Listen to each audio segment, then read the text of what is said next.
શ્રીમદ ભગવદ્ ગીતાના એ 5 શ્લોક જે હરેક વ્યક્તિને વાંચવા જોઈએ અને જીવનમાં ઉતારવા જોઈએ એ કયા? સૌથી પહેલા બીજા અધ્યાયનો 27 નંબર શ્લોક છે.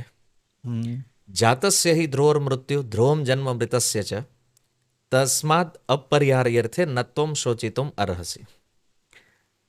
જેનો જન્મ છે એનો મૃત્યુ છે, અને જેનું મૃત્યુ છે એનો પુનર્જન્મ પણ નિશ્ચિત છે. તો અહીંયાથી એક વાત ક્લિયર છે કે આપણે અમુક સમય પહેલા અહીંયા નહોતા. એટલે કે આ બોડી જ્યારે આપણને મળ્યું છે, આ બોડી અમુક આજે માનો કે એજ આપણી 30 છે, તો 30 years 9 months અગો આપણું અસ્તિત્વ અહીંયા નહોતું. હવે આપણે અહીંયા આવ્યા છીએ અમુક સમયથી, આપણો જન્મ થયો એટલે ત્યારથી આપણા જીવનની શરૂઆત થઈ છે. તો એ નિશ્ચિત છે કે આપણે આવ્યા છીએ તો આપણે જવાનું છે. સત્ય છે. જાતસ્ય હિ ધ્રુવર મૃત્યુ, આ પરમ સત્ય છે કે આવ્યા એટલે જવાનું છે. હું અહીંયા તમારે ત્યાં કાર્યક્રમ માટે આવ્યો છું એટલે મારે રિટર્ન જવાનું છે. છતાં પણ એક વસ્તુ અંદર બધાની છે કે હું તને જોઈ લઈશ. ના, એ તો અજ્ઞાન છે, કારણ કે જાણકારી નથી. આપણે ભૂલી ગયા છે, એની ઉપર વિચાર નથી. અને આ એક મોટું આશ્ચર્ય પણ છે કે અત્યારે જે લોકો જીવી રહ્યા છે એવું માને છે કે હું ક્યારેય નથી જવાનો. આ સૌથી મોટું આશ્ચર્ય છે. એટલે પહેલા એ સમજવું જરૂરી કે તમે આધ્યાત્મિક પ્લેટફોર્મ પર શા માટે આવશો.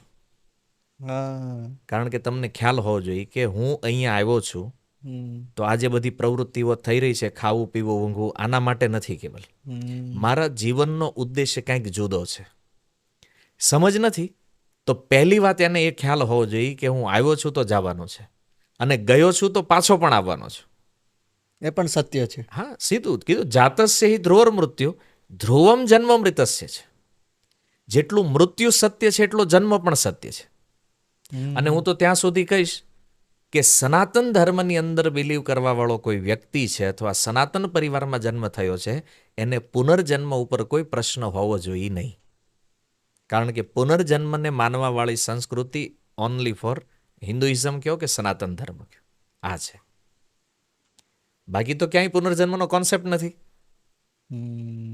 પણ આપણે જોઈએ છીએ પુનર્જન્મ તો થઈ રહ્યા છે. જન્મની જે અસમાનતાઓ છે, કોઈ વ્યક્તિ એક લોઅર ફેમિલીમાં આવે છે, કોઈ મીડિયમ ફેમિલીમાં, કોઈ રીચ ફેમિલીમાં, તો આ જન્મની જે અસમાનતા છે આનું કારણ શું છે? પ્રભુજી, એની વચ્ચે એક મારો એ સવાલ હતો કે આપણે કોઈક જગ્યાએ એવા એક્ઝામ્પલ દાખલા પણ જોયો છે કે એમને જન્મ લીધો ઘણા સમય પછી, બાળક જ હોય છે ત્યારે એને ખબર પડે છે કે એને બીજા ગામનું એ સમયનું કે હું ત્યાં હતો એવું એને યાદ આવે છે. તો એ 3000થી વધારે કેસ તો સાયન્સ પ્રૂવ કરી ચૂક્યું છે અત્યાર સુધીમાં, કે આવા 3000 કેસ છે પુનર્જન્મના કે જેમાં નિશ્ચિત સત્ય સિદ્ધ થયું કે પુનર્જન્મ છે. એને બધું જ ખબર હોય, બધું જ A to Z. તો એની પાછળનું પણ એક વિજ્ઞાન છે. પણ મૂળ વાત એ છે કે આ શ્લોક કેમ? તો એ એટલા માટે છે કારણ કે આ સત્યને સમજવું જરૂરી છે પહેલા. એટલે આનાથી તમે સેકન્ડ ઉપર જશો, કર્મના સિદ્ધાંત ઉપર. તો બીજું છે ભાઈ, કર્મ શું છે, કોણ કરે છે, ફળ કેવી રીતે આવે છે. તો ત્રીજા અધ્યાયનો 27 નંબર શ્લોક છે. એમાં ભગવાન શ્રી કૃષ્ણ અર્જુનને કહે છે, પ્રકૃતિ ક્રિયમાણાની ગુણકર્માણી સર્વશ અહંકાર વિમુઢાત્મા કરતા હમિતિ મન્યતે. આ જગતમાં હું કરતા નથી. અને જો સૌથી મોટું અભિમાની છે કે હું કરું છું. આપણે ગુજરાતીમાં એક કહેવત હતી, હું કરું એ જ અજ્ઞાન, શકટનો ભાર જેમ શ્વાન તાણે. આપણે ગામડાઓમાં જોતા કે પેલું ગાડું ચાલતું હોય ને એની નીચે કૂતરું હોય, કૂતરાને ગાડાને કાંઈ લેવા દેવા નથી, પણ એ માને છે કે બધો હું ગાડું ચલાવું છું. અને રિયાલિટી આવી છે આ જગતમાં કે રિયલમાં આપણે જે કાંઈ વિચારીએ છીએ, જે કાંઈ કરીએ છીએ, થિંકિંગથી લઈને એક્શન સુધી હરેક વસ્તુ પ્રકૃતિના ગુણોના કંટ્રોલમાં છે. અને જે વાત આપણને ખ્યાલ નથી. અને એટલે આત્મા તરીકે આપણે એવું વિચારીએ છીએ કે હું કરવા વાળો છું. અને એટલે ભગવાન એમાં કીધું કરતા અહમિતિ મન્યતે. આપણે કરતા છીએ નહીં, માની લીધું છે. મન્યતે શબ્દ ભગવાને ત્યાં પ્રયોગ કર્યો છે. માની લીધું. અને આ જ આપણો અભિમાન ને મૂઢતા, એટલે કે આપણી મૂર્ખતા છે. અને જેનો દંડ આપણે ભોગવી રહ્યા છીએ સુખના રૂપમાં કે દુઃખના રૂપ. 100%. એટલે બીજો શ્લોક આ છે જે ખ્યાલ હોવો જોઈએ, હું કરતા નથી. ઓકે, હવે ત્રીજી વસ્તુ, તો પછી આ બધું કોણે બનાવ્યું, કંટ્રોલ કોણ કરે છે? તો એના માટે ભગવાન કહે છે, અહમ સર્વસ્ય પ્રભવ મત્તઃ ઇતિ સર્વમ પ્રવર્તતે. કે અર્જુન, આ બધું મારાથી આવ્યું છે, મેં ઉત્પન્ન કર્યું છે, અને આનું મૂળ પણ હું હું જ છું. છું. ન કેવલ કીધું છે ભગવાને, પણ 11મા અધ્યાયની અંદર ભગવાને વિશ્વરૂપ દર્શન દ્વારા બતાવ્યું. અર્જુન, હું વિરાટ ખાલી સ્વરૂપ. બોલું છું એવું નથી, તું જો, આ પ્રેક્ટિકલ સ્વરૂપ જોઈ લે. તો ભગવાનના વિષયમાં કંટ્રોલ એમના હાથમાં છે. ચોથો શ્લોક ઈ યાદ હોવો જોઈએ, પત્રમ પુષ્પમ ફલમ તોયમ યો મે ભક્ત્યા પ્રયચ્છતિ. ભક્તિ યોગની સૌથી સરળ વિધિ. ભગવાન કોઈ ભક્તિપૂર્વક મને કંઈક આપે છે, મને ઓફરિંગ કરે છે, તો ભગવાન કહે છે હું એનો સ્વીકાર કરું છું. કીધું પત્રમ, કોઈ એક પાંદડું આપે, પુષ્પમ ખાલી ફૂલ આપો, ફળ આ ત્રણમાં કાંઈ ન હોય, ખાલી પાણી પણ આપશો ભગવાન કે તો પણ હું પ્રસન્ન થઈ જાઉં. વાહ. પણ કન્ડિશન એક છે, ભક્ત્યા. વાહ. ભક્તિપૂર્વક યદી તમે એને આપો છો, તો ભગવાન કે હું એને સ્વીકાર કરું છું. વસ્તુની ઇમ્પોર્ટન્ટ નથી. જો દુર્યોધનના 56 ભોગ છોડીને વિદુરજીના ઘરે શાક ગ્રહણ કર્યું છે, તો એ પ્રેમને ધારણ કરે છે. અને આ નોલેજ તો કદાચ બધા લોકો જાણે, ભગવાન ભાવના ભૂખ્યા છે, આપણે બોલતા હોઈએ છીએ, પણ ભાવ કોઈ દી બતાવતા નથી ભગવાનને. હા. ખાલી વાણીથી કે ભગવાનને ભાવ જોઈએ છે, પણ ભાવ ક્યારેય ભગવાનમાં આપણે કીધું ભગવાનને કે હાલો હું તમને આપું છું, ભાવથી લ્યો. હા. અને એવા પણ પ્રશ્નો કરે કે ભાઈ એનું જ બનાવેલું છે, પુષ્પ એણે બનાવ્યું છે, ફળ એણે બનાવ્યું, તો એને શું કામ આપવાનું? એની શું જરૂર? એણે બનાવ્યું છે ને એટલે જ એને આપવાનું છે, કારણ કે આપણું નથી, આ ક્રિએશન આપણું નથી, એ ક્રિએટર છે. અને એને આપવામાં તો બીજો પ્રશ્ન એ છે કે તો એ તો ખાતા નથી, એને કાંઈ જરૂર નથી. વાસ્તવમાં ભગવાન પૂર્ણ છે, એને કોઈ જરૂર નથી.